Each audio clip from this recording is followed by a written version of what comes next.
The following is a project of our nonprofit newsroom. Support Midcoast Morning and local community-centered journalism today by signing up to be a monthly sustaining donor at qilxemait.ca/donate.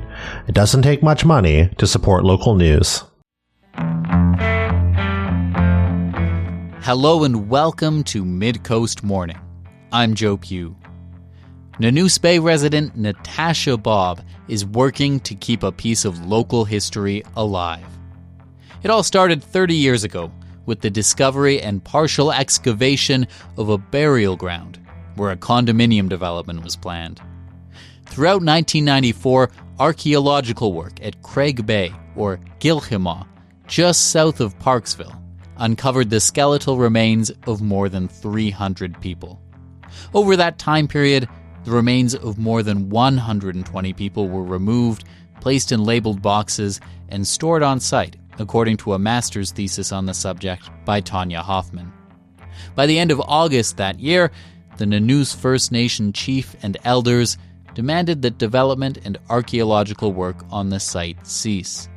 The nation launched a series of legal challenges against the developer and the province, and people took part in demonstrations calling for the excavation of remains to stop. Eventually, the province purchased the waterfront property from the developer and paid for a reburial ceremony. Today, the site is a heritage park in the midst of Craig Bay. Natasha Bob lived through these events as a teenager, standing in the path of work trucks and circulating a petition around Nanaimo high schools. Now, she's recording a series of interviews with others who were around at the time in order to pass the story of the events on to future generations. She joined me in the studio. My name is Natasha Bob. I'm from Nanoose First Nation, which is also known as Nanoose. I'm the great-great-great-granddaughter of the late Nanoose Bob, who is well known in the area at his time. And I'm Coast Salish and Nuchano. Can you tell me maybe what you remember from the time of being alive and being around this in 1994, 1995? Oh, for sure. So I was quite young myself. I was about 16, 17 years old. And my family is very involved in politics in Nanoose First Nation. My late grandfather, Wilson Bob Jr., and my late uncle, Wayne Edwards, were very, very involved at all political levels. And being around that, I was always paying attention. And I know at that point in time, I was still very young, but I actually started a petition and I went around to the high schools in Nanaimo because I was really passionate about it. I seen how important it was to the elders in the community. And at that time, I didn't really understand why it was so important. But for me, the community really came together. And it's really important to know that our First Nations communities are structured in such a way that everybody has a unique role. Whenever anything comes up, we used to have people that worked with grave sites. We had people that focused on harvesting medicines or harvesting foods, traditional foods, or leadership roles, spokesperson roles, and all of that. So this significant event, Craig Bay, Qilxemait, our community came together in such a unique way, and that we really learned the different, not just our unique individual roles within the community, but each family had a specific role and how Qilxemait rolled out. And that it really is an example of how the past and the present and the future is intrinsically connected, and how we work together to make sure that there's harmony. And my involvement was to be a witness to my late grandfather and my late uncle's work that they did. And, they really were very clear that we are doing this for future generations. We have to protect these ancestors. We have to let people know that this is our land. Nanoose First Nation used to reside at Qilxemait. thousands of years ago, and that history cannot be forgotten. So I know that, when I was there, I stood on the roadside with my relatives.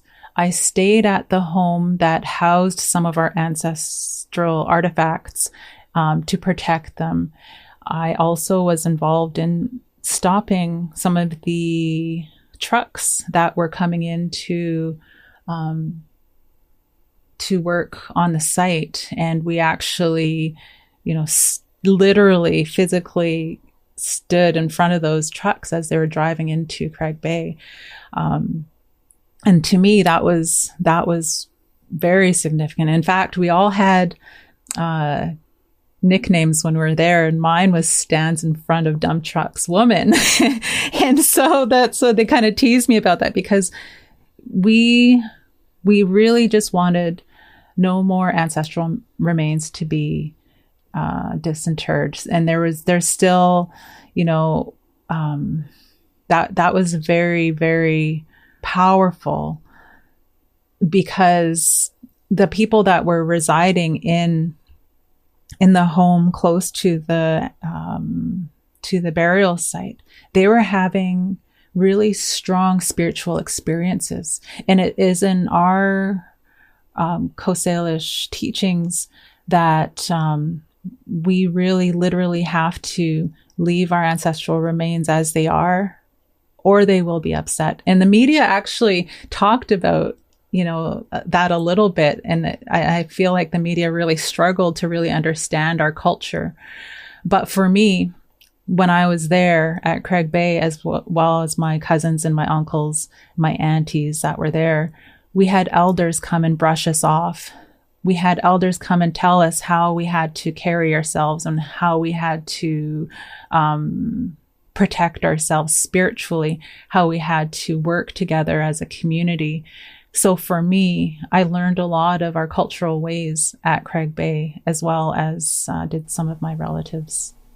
How did you feel maybe at the time with how the situation ultimately resolved? Well, I felt like there was some success in the fact that Craig Bay Estates did decide to leave that area as a park. However, there is still a walkway that people can take from the road down to the beach.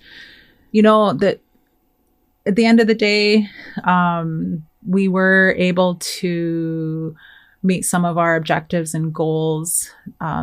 There still is some lingering wishes to have that walkway closed, but there was some success in the fact that we now have a different working relationship when ancestral remains or artifacts are uncovered. Why now is a time to kind of remember this and try and document it within the community?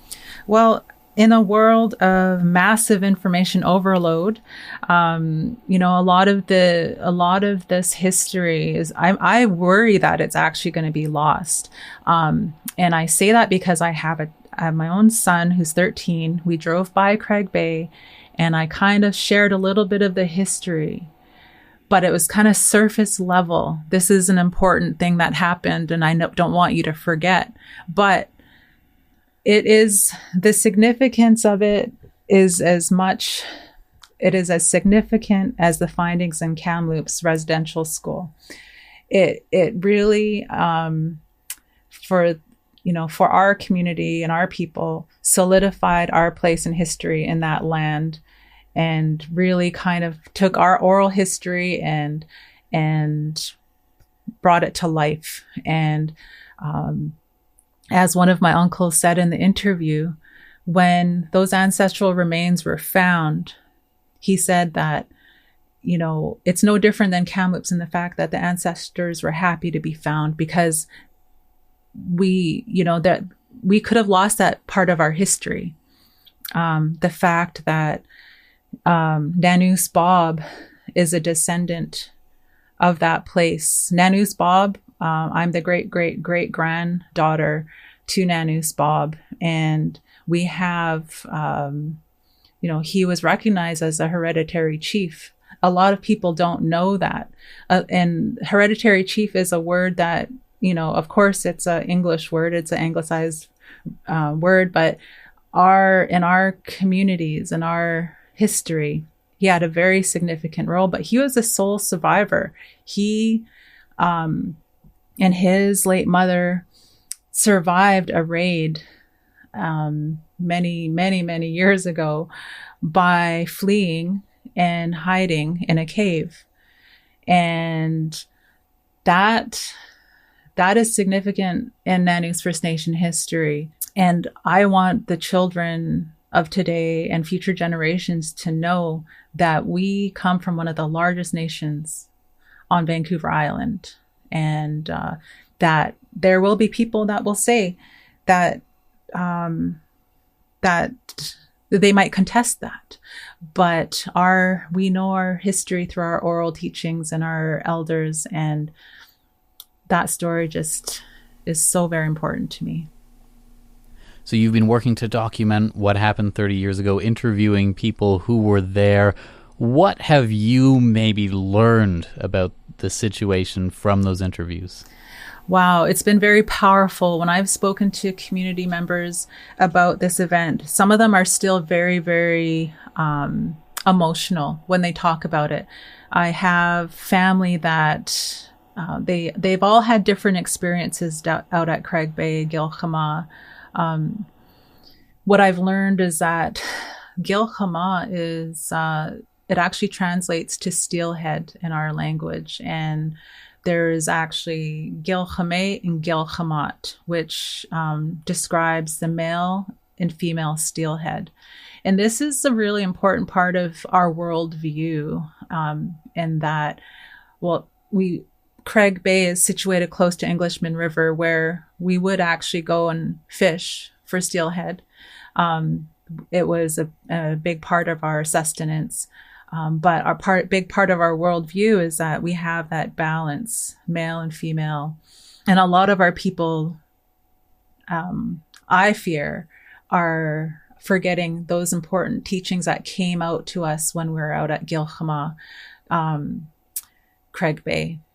And, some of the other things that I learned from these interviews is how the oral history of our creation stories, or significant things in our past, like floods, or some of our relationships up and down the coast,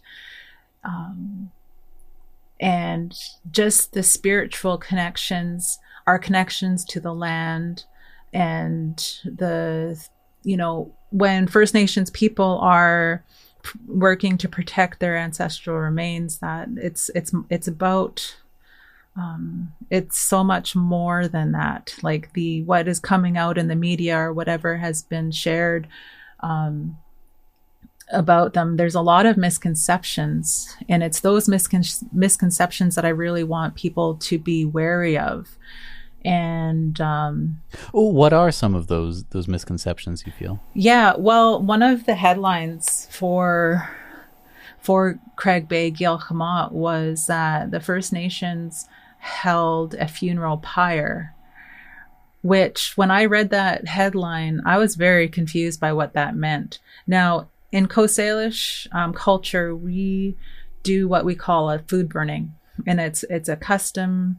It's something that we grew up knowing to do to honor our ancestors. But the way that the media portrayed that custom and practice, it kind of linked it to like, I don't know what pyre means, but it's like, it almost sounds like a Wiccan or I don't know what pyre means, but wouldn't you find that confusing? In one of the interviews recorded by Natasha Bob, Amanda Bob spoke about the impact she felt from media coverage of the events 30 years ago. Condos that are there is always a reminder when I drive by, and in fact I tell my daughter and my son what we did there back in 95 when I was a teenager, and out there with signs, and we would just want peace. Yes. Right? Those are the signs. We didn't have mean, evil words on our signs. We just said, we love our ancestors, and, we never had evilness or mean thoughts when we were up there. We were asked to not allow the media, the newspapers, to make us think we were that way, because it was starting to become really overwhelming for a lot of us, because we were too young. Yeah. And so we were really encouraged to make sure that we understood that we were doing right. We weren't doing anything wrong, because the media was always making it sound like we were doing something wrong. Mid-Coast Morning. We'll be right back. Mid-Coast Morning is made possible by the Community Radio Fund of Canada's Radio Meters program and listeners like you. Support Mid-Coast Morning and CHOI's nonprofit newsroom today by becoming a sustaining donor at choi.ca/donate. Local news can't survive without your support. Another way to help us out is to share this show with your friends and tell them why they should support us. Finally, if you're listening to the podcast edition of Mid-Coast Morning, go and give us a positive review on Apple Podcasts or whatever podcast feed you use. It helps people find us. Today on the program, we're hearing from Nanoose Bay resident Natasha Bob, who's working to preserve a part of local history. 30 years ago, at Craig Bay, or Qilxemait, just south of Parksville, a burial site was discovered where part of a condominium development was planned. The remains of more than 300 people were found, and more than 100 of them were excavated as part of archeological work on the site.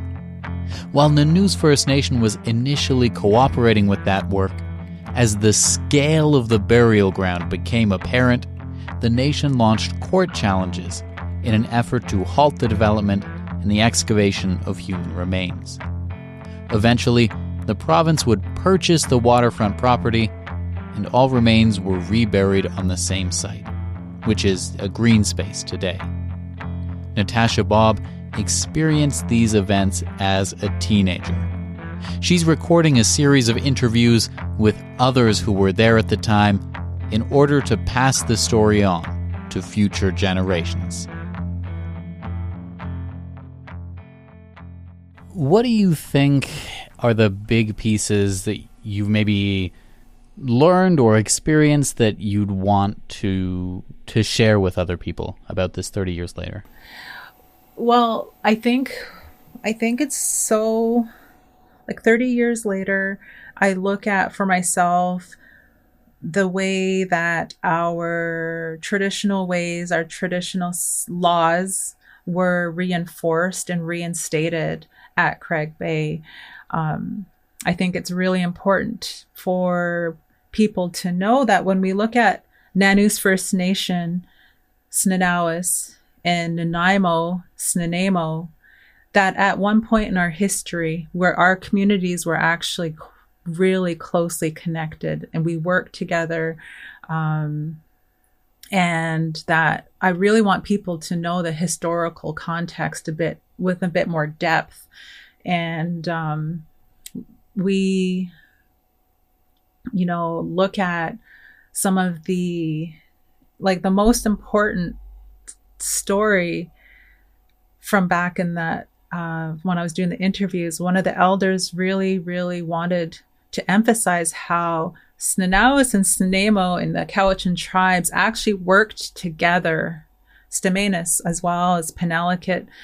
Our nations worked together at points in our history where there were intertribal wars with the northern tribes, for example, or with, post-colonization. We worked together. And he talked about Notch Hill, which is just above Nanoose Bay. And there are other points higher up along above our villages where they would look out and up the coastline to see if there, were raiding canoes coming to attack our village sites. And then we'd have a runner run from our community to a neighboring community, such as Snanamo and so on and so forth, to warn them that there was other tribes coming to attack our villages. Like I said, since it's been 30 years, a lot has changed in the 30 years since. We actually entered the treaty process. And now we're in stage 5 of the treaty process. Nanoose First Nation really, at that point in time, asserted their place and their connection to the land in that area as well.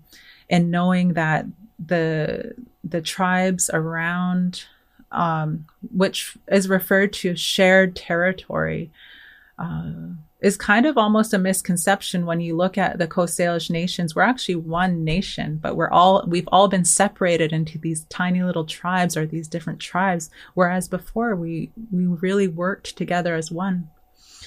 If a similar situation were to unfold today, how do you think it would be different from 30 years ago?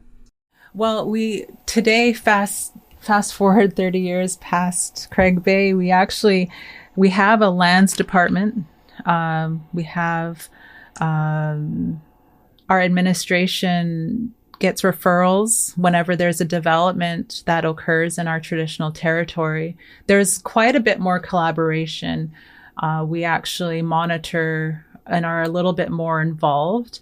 One thing that would be even more beneficial is if we had more of our young people involved in archaeology, more of our young people involved in working in that department, because there's actually a lot of developments happening. There's, when we do uncover ancestral remains in our traditional territory today, there's, a bit more resources to handle them properly. So I think that has been a good thing. Are there any other parts of this you think it's important for people to know about, and what you'd want people to take away if they, the next time they're driving past Craig Bay? I really want people to be able to try to envision what it was like 600-700 years ago. Like I said, our people, the 270 or so band members that we have in Nanoose First Nation, is just a small fraction of our people that used to thrive and live in that place. We had connections to the resources. We had little spots where we would gather medicines along Rath Trevor, up in the mountains, towards Northwest Bay. We lived and thrived there, and there's ancient history there. One of the most profound things that were found is that there were ancestral remains that were very, very tall. And for, just in general, for not just Nanoose First Nations, but the original people anywhere in the world, it's really, really important to know the history and to not just take,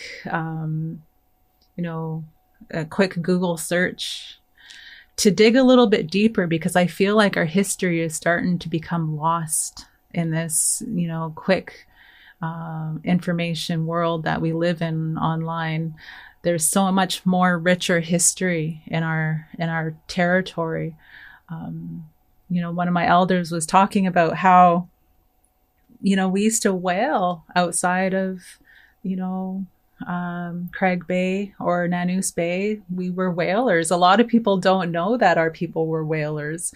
A lot of people don't know that Nanoose Bob, for example, he was well known in the Nanoose Bay area, and that he did work really hard to work with the people that were, living in his traditional territory. So there's so much rich history that I really want people to be curious about.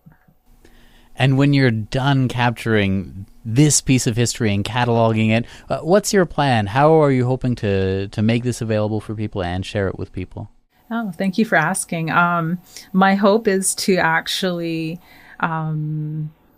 create some booklets. I want some children to be able to have a version of some of our history within arm's reach. And I also want to have some booklets for our community members, just to really remember Craig Bay and some of the stories that came from that, and how important it was for our elders and the steps that we took to protect our ancestors. And also, really wanting to echo the teachings as much as possible. And I really would like to be able to put a documentary together for Craig Bay. Well, Natasha Bob, thank you so much for coming on down to the studio. Awesome. Thank you.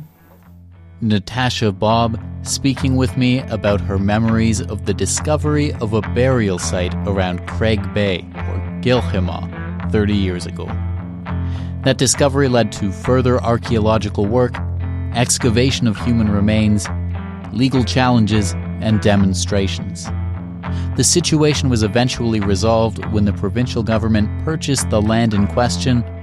All remains were returned to their original resting place, which today is the site of a heritage park. Bob has been interviewing people who experienced the events in order to keep the story alive.